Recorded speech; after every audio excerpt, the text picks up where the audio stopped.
দক্ষিণবঙ্গে লাফিয়ে লাফিয়ে বাড়ছে তাপমাত্রার পারদ। 21 মে থেকে গরম আরো বাড়বে। এই মুহূর্তে দর্শকদের জানাবো একাধিক জেলার তাপমাত্রার পারদ আরো বাড়ার ইঙ্গিত। জানা যাচ্ছে বাঁকুড়া, পুরুলিয়া, পশ্চিম মেদিনীপুর, পশ্চিম বর্ধমান এবং বীরভূম জেলাতে লাফিয়ে বাড়বে তাপমাত্রা। লু বইতে পারে দুপুরের দিকে, এমনটাই জানা যাচ্ছে।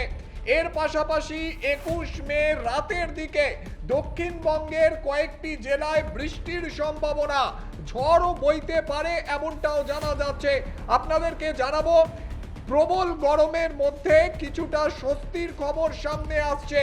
সন্ধ্যার পর দক্ষিণবঙ্গের বীরভূম, বাঁকুড়া ও পূর্ব বর্ধমানে ঝড় বৃষ্টির সম্ভাবনা।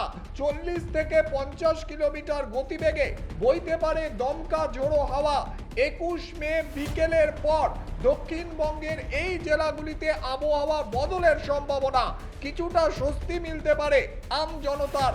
বীরভূম, বাঁকুড়া ও পূর্ব মেদিনীপুরে ঝড় বৃষ্টির সম্ভাবনা রয়েছে।